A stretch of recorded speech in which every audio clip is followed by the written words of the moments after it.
A blessed evening to everyone. I am so glad that we are all here to honor God, not only by singing songs, not only through prayer, but at the same time to learn from His Word, to listen to the Lord's Word. It gives us an idea that worship is not a monologue, that we would just tell the Lord what we feel, what we are thankful for, but it's a moment of a dialogue wherein we say something and God would say something through His Word as well. That's how worship happens. That's relationship that we have with Jesus.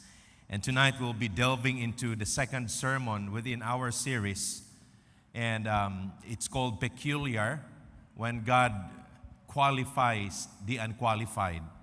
Wherein this evening we will be talking about someone who was considered to be a traitor and yet God called him. Let me start with this illustration. I just arrived this morning, actually, from Tiboli, South Cotabato. So we drove coming from Tiboli to Bukidnon, then Cagayan de Oro, and then Pagadian, and then coming here to Zamboanga. And there were several times whenever I drive that we would have like a short disagreements with my wife when I happen to miss some things that I should be taking notice of. One of those is that passing through holes on the road. You know, where you are driving and then sometimes you don't notice that there are big holes on the road and you just pass through it. It's so smooth that you are driving and then suddenly there's like at the road and it shakes the car, and my wife would look at me and say, "What's that? Did you not notice it?" And sometimes I would say, with the idea, abi man good na ako, akala ko kasi hindi yun ganun kalalim. Abi man good na ako, makalabay rata nga, dili mauyog ang sakyanan. You know, you give reasons. And those are moments that I use that idea of abi, akala ko. And many of us also experience this. Sometimes, there was even a time that I met a person who ate a panis na pansit. And then he had his stomach in pain already. And I asked him, "What happened to you?" And he said, "I ate a pancit that smelled bad already." And I said, "Why did you eat it when you smelled it already?" And he said, "Abi manggod na ako, dili mo sakit akong tiyan. Abi lang to nimo." Well, that word abi in Bisaya, or in Tagalog, akala, there were several people who have been victimized by that perception already.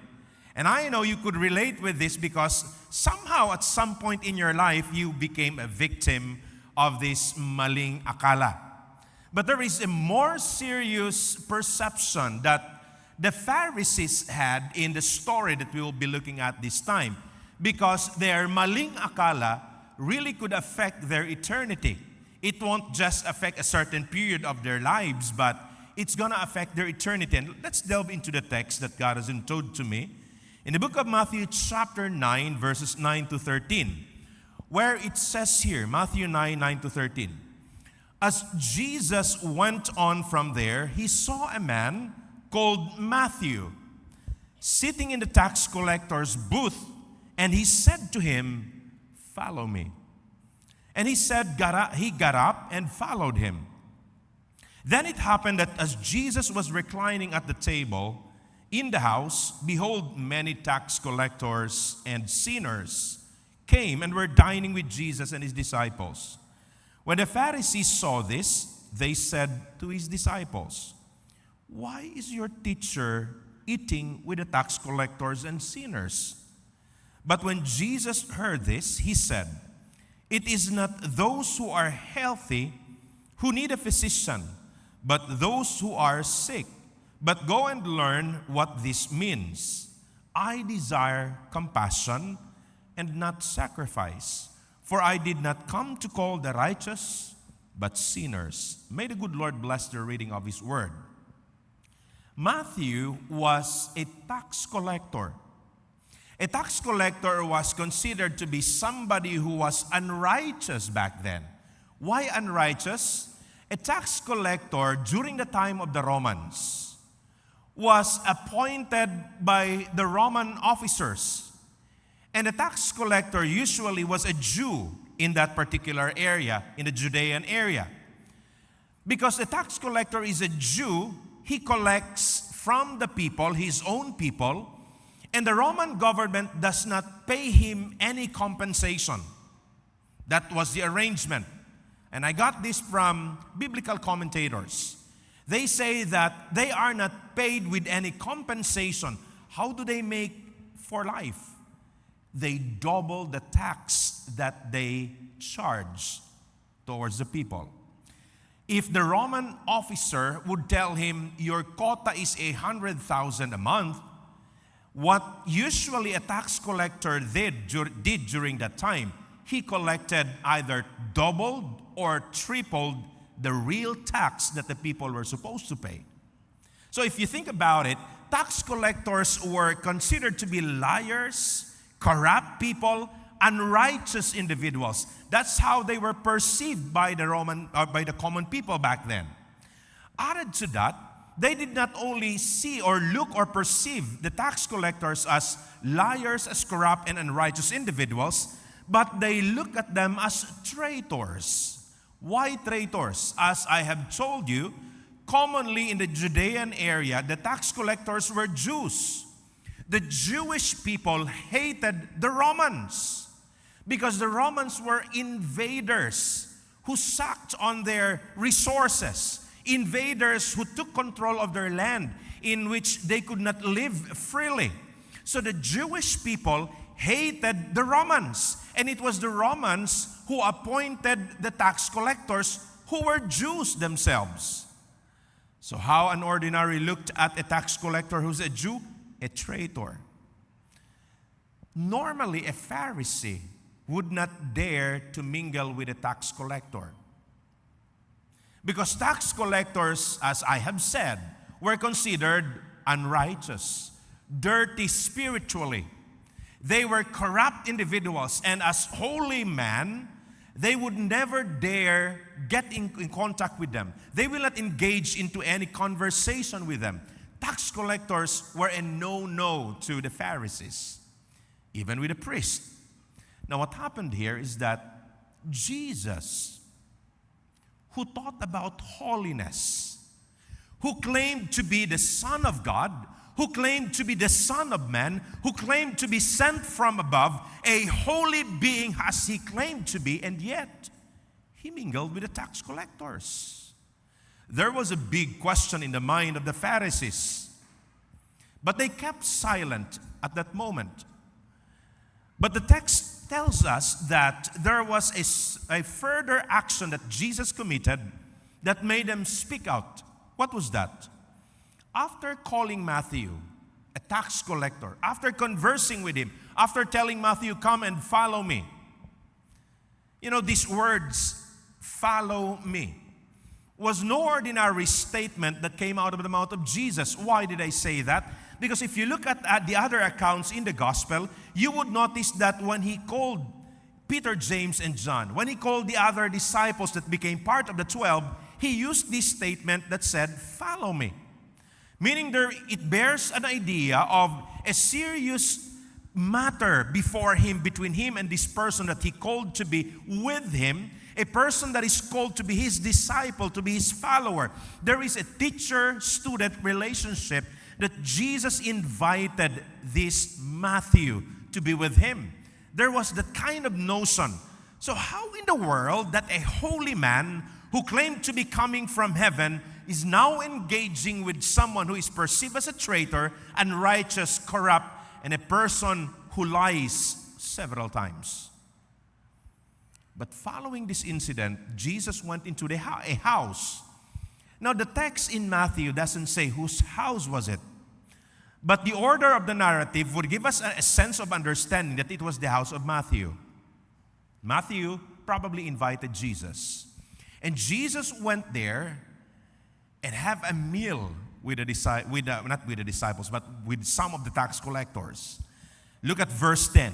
Then it happened that as Jesus was reclining at the table, this expression, reclining at the table, is often used to describe about a meal that is shared by the people.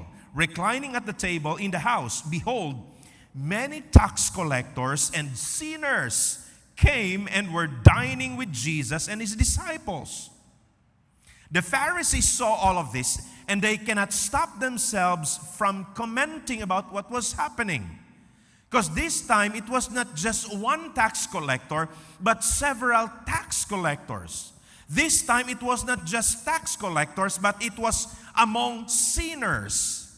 How in the world that a holy person who claims to be coming from heaven is now reclining at the table, conversing, sharing a meal with the tax collectors and sinners?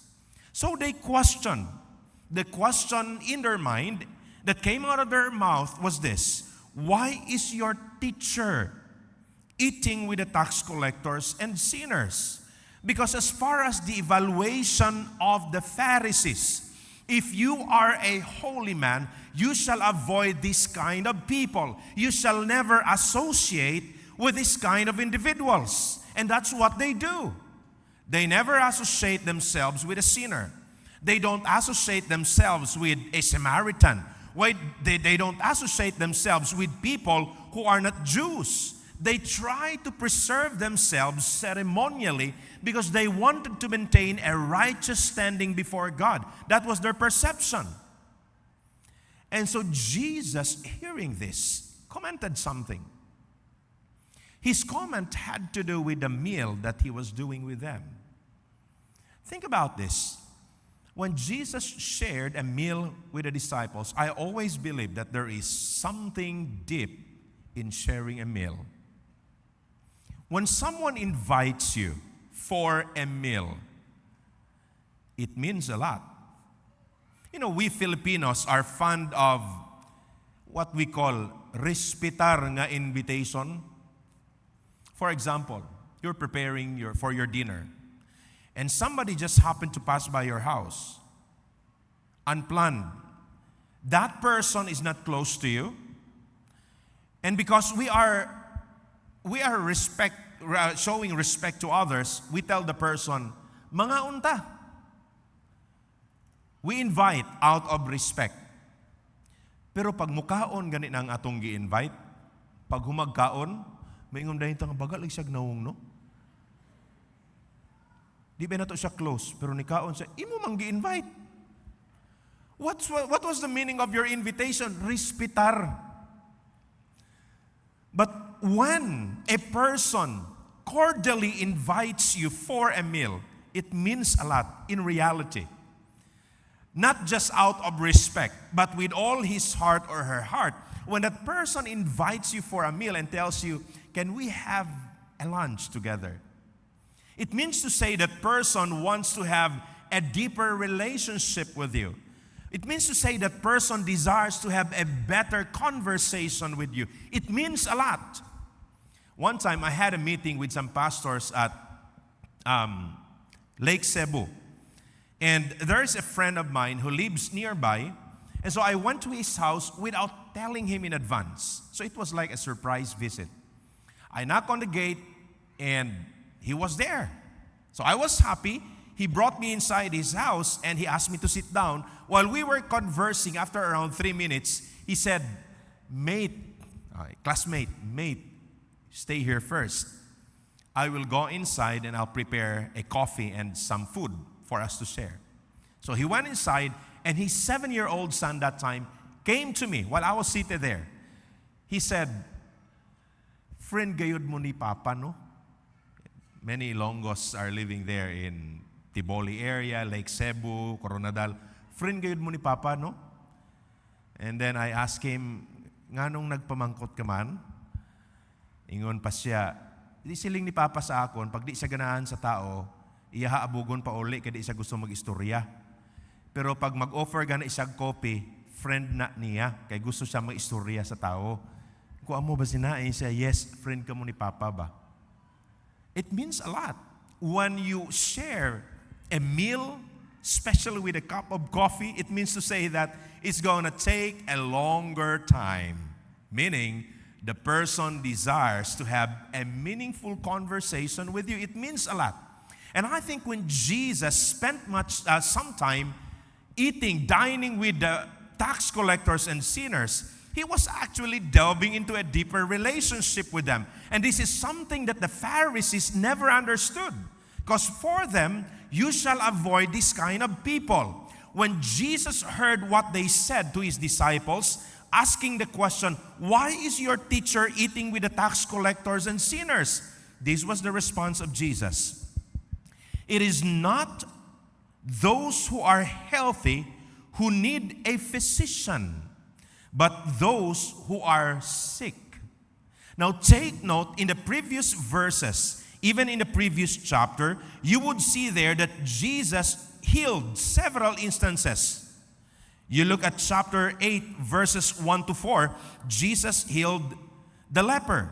In chapter 8, verses 5 to 13, he healed the centurion's ailment. And then, if you look at chapter 8, verses 14 to 15, he healed Peter's mother-in-law. Chapter 8, verses 16 to 17, he healed the demon-possessed. So there were several healings that happened. And now in chapter 9, verses 9 to 13, he's mentioning again about healing. How is this related with the conversation and the meal that he was having with the tax collectors and sinners?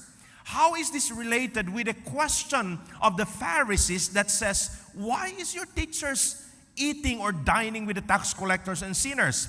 And his answer is that I came for the sick, not for the well individuals.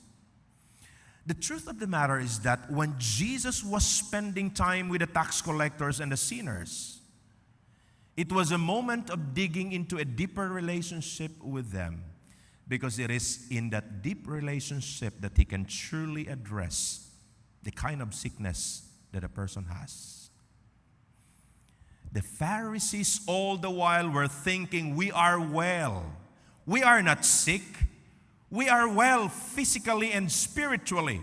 We do all the ceremonies. We do all practice these observations in the ancient time that we still observe until today. We are spiritually well. That tax collector, that sinner, these are all spiritually sick. And Jesus was telling the Pharisees, you are right with what you are thinking about. They are sick, they have been sick, and they are the reasons why I am here. Because they acknowledge that they are sick, they are as well acknowledging me indirectly that I am a physician that has the capability of touching their lives and bringing forth healing upon them. And yet you, Pharisees, you think you are physically and spiritually well. You are not. And when you look at the story, there must be a realization. The problem was there was not. Yes, people have been sick. And that remains true until today. You think of the society where we live, this truth remains. We are in an era of information, but this is at the same time a moment where lies are spread commonly, where even young children who were taught to tell the truth are used to telling a lie. That even sometimes educators are found out to be lying, falsificating things just to get what they want. That in offices you can find corruption being done as a common practice wherever you would go. Our society is sick. In the houses today, let's not go outside of it anymore. You can find relationships that are broken. Children are just fighting back against their parents. Parents are provoking their children. Lies are happening around. The order that God has set are all distorted. Our society is sick. I was invited to be in a fellowship of young people. And there was an activity that was done, that everyone was asked to write something that they struggle about, something that they want to be released from, something that they are taking as a heavy burden in their lives. And then after which, they were asked to write on that paper, and then they were given the chance to share what they were struggling about. And you know what's the number one thing that came out? The young generation, many of them are struggling of sexual immorality. More than the sexual immorality, sexual abuse. And what's painful as a father, as I read it, as a father to my own children, there are many young people who were sexually abused by their own parents. I talked to a counselor of an institution, the same thing he told me about. Several institutions that I came in contact, in a conversation with, it's a common problem happening in our society today. Our society remains to be very sick. And until we realize that we are sick, our society will never seek for a physician. I see doctors here. Only patients who acknowledge that there is something wrong with them would seek for a doctor. Kita na bang mga Pinoy? Magbuot-buot og tambal sa atong kaugalingon. Sakit ang tiyan? Haplas lang na. Haplas. Ngita dito, mansanilya, o di ba, picascent oil. Wala man. Edible. Itong pangprito, okay ra na. Basta haplas, okay ra. Magbuot-buot og tambal. But when we realize we cannot handle it anymore, where do we go? We go to a doctor. That's what the tax collectors did in the story. That's what the sinners did in the story. They went to Jesus because they knew that there is something in them that they cannot cure. And they went to the physician who carries the cure of the greatest sickness of humanity. That is the sickness that is spiritual, that started in the downfall of man in the Garden of Eden. My friends, our society today remains so sick. You want to find it out? Open your TikTok. You'll see it. Open videos in the internet. You'll find it. It's everywhere. The society today is so sick. The society needs Jesus. The problem is this: there are many who think they are well. So if you heard this message this evening and something has been wrong with you, your marriage, your relationships around, maybe more than a counselor, more than a psychiatrist, more than a session with a friend, you need Jesus. Because only Him who can touch the core of our being and bring to us the healing that we have been longing for. There's a song of Don Moen that I really like that says, "There is a longing only you can feel, a raging tempest only you can still." That's true. When we find ourselves restless, without peace, a moment that we desire to be in, a moment that we desire to experience, and yet it has been absent for several times, maybe we have sickness, a spiritual sickness, and the only physician that we need to go to is no other than Jesus Himself. Those who are joining us in the online worship, if you happen to scroll this video right at this moment, this must be God's intervention in your life. It's a time for you to be healed, a time for healing. And I am praying that we will acknowledge our real condition before God, that we will never be victimized by what we call maling akala. Akala ko kasi healthy ako. Akala ko kasi konting kirot lang ng paa. Akala ko kasi Sugat lang to. Akala mo lang yon. We are all in a moment of experiencing terminal spiritual sickness.